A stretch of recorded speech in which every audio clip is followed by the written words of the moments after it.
Shalom, and welcome to Shikul Da'at. I'm Rabbi Josh Rose. Why are other people so difficult sometimes? Last week's Torah portion discusses the case of a person afflicted with a breakout of the skin condition tzara'at. The Torah views tzara'at not as a medical condition, but as a form of tu'umah, or spiritual impurity. Tu'umah is caused by a whole range of activities and conditions. One who is in this state is tameh, or impure. The word impure in English is pejorative, but in the Torah, being tameh is not a failing, it's not bad, it's not sinful. It is simply describes a state in which a man or a woman cannot be in regular contact with the holiest areas of the Israelite camp, and also whether they can be in contact with other people. Parshat Metzora begins with the process that the Metzora, that is one afflicted with tzara'at, must undergo in order to become tahor. Here's what the Torah says about the process at the beginning of our Torah portion. This shall be the ritual for a Metzora at the time that he is to be cleansed, or purified. When it has been reported to the priest shall go outside the camp to where the Metzora is. If the priest sees that the Metzora has been healed of his scaly infection, the priest shall order 2 live clean birds, cedar wood, crimson stuff, and hyssop to be brought for him who is to be purified. The Torah then instructs that one of the birds is slaughtered and one set free, with the blood of the slaughtered bird used to purify the Metzora. And then, quote, the one to be cleansed shall wash his clothes, shave off all his hair, and bathe in water, and then he shall be clean. After that he may enter the camp, but he must remain outside his tent 7 days.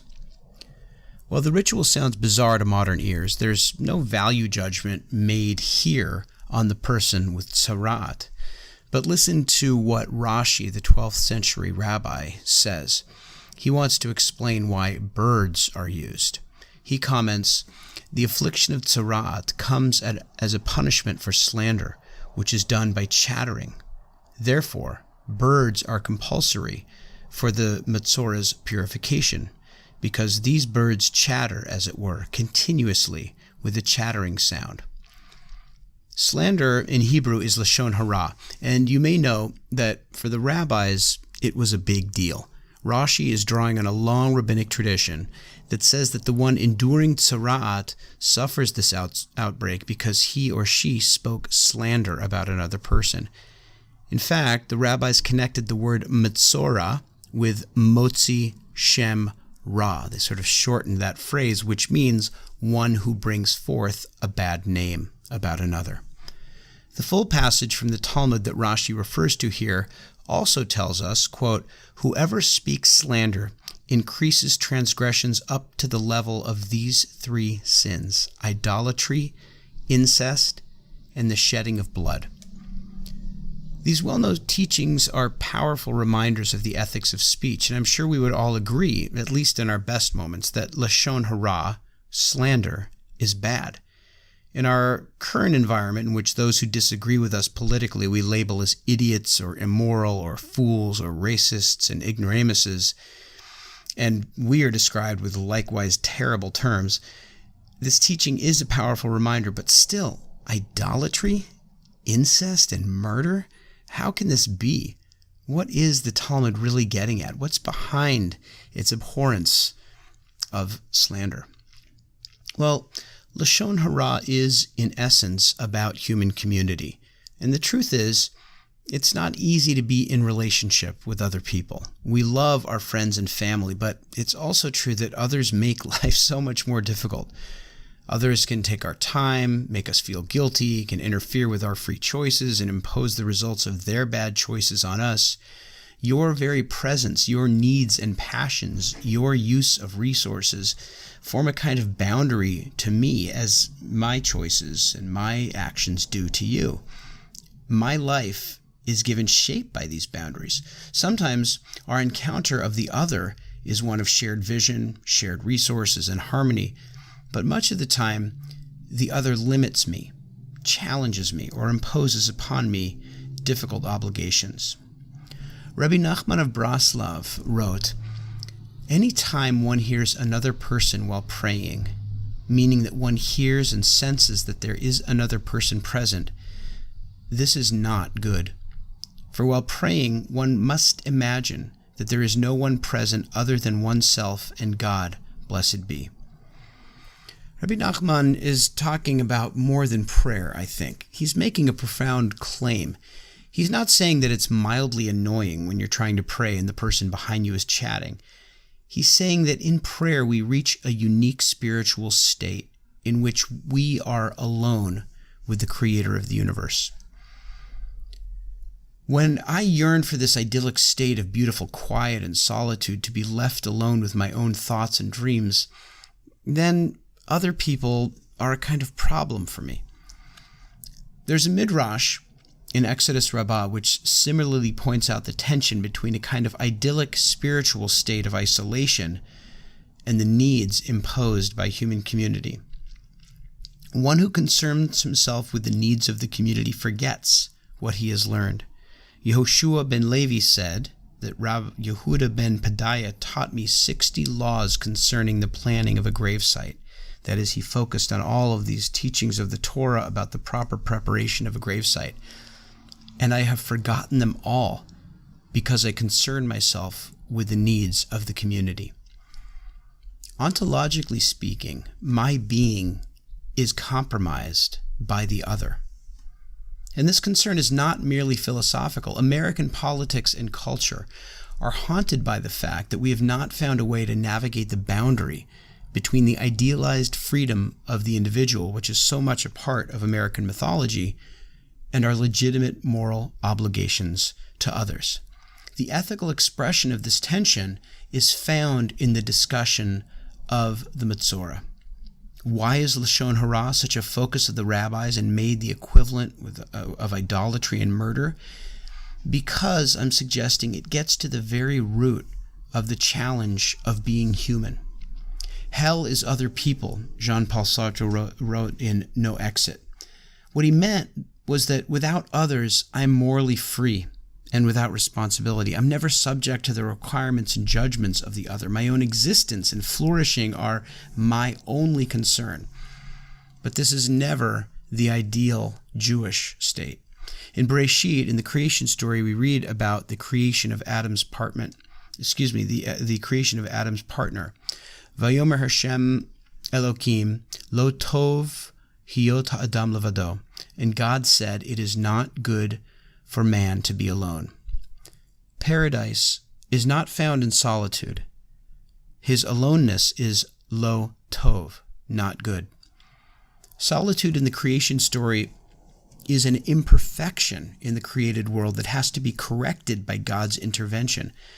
God understands that the ideal human state is discovered in relationship to others. But Lashon Hara creates solitude, isolating its victim, pushing her outside the community. Perhaps this explains why the Torah requires the one who commits slander to be isolated outside the Israelite camp, if you noticed in the reading that I did at the beginning of this podcast. The rabbis in the Talmud found great significance in the verse at the end of last week's Parshat that requires it says, how is the Metzora unique in that the Torah says that he shall dwell alone, he shall dwell outside the camp?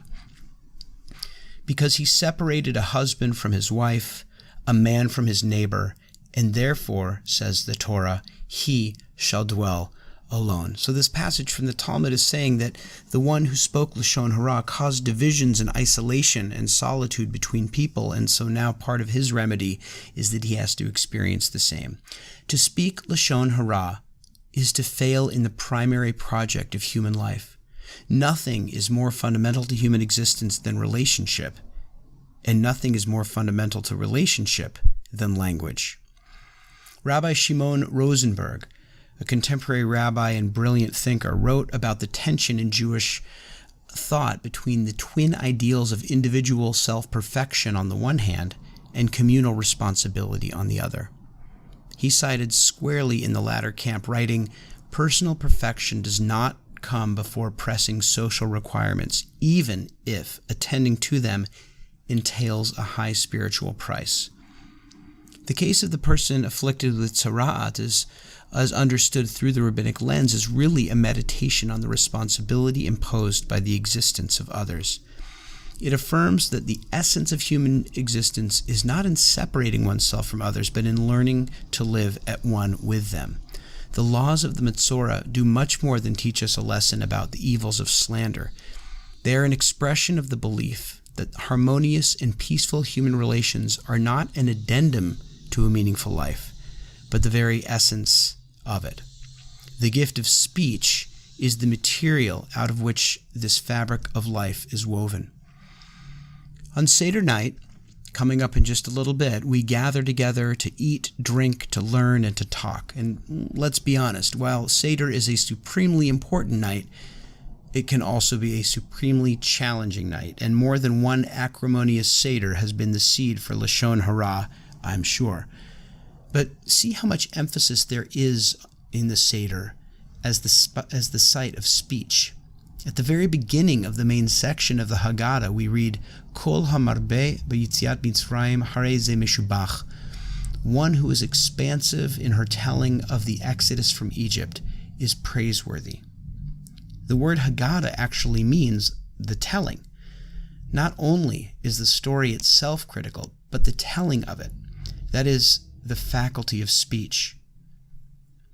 How we tell our story and our stories, and how we discuss and reflect with one another is in fact the subject of the Seder night. And this is a reflection of a deeper truth in the Torah, which is that the Exodus from Egypt is not only the story of our liberation, but also the story of our becoming a people. The command in the Torah to mark the month of Nisan in a special way and to observe Passover is actually the first mitzvah given to us as a people, as a collective, as a we, and therefore where Rashi says the Torah might have really started because it is the beginning of mitzvah. Each of us has to cultivate ourselves, to work on ourselves. We all need time away from others to quiet the mind, but we are also to know that ultimately our own individual self-realization is inextricably bound up with one another. I pray that all of us on Seder night can find in the Haggadah, in our own words, in the words of others, the pathway to speech that connects and embraces, that heals and elevates all of us together as one. Thank you for listening.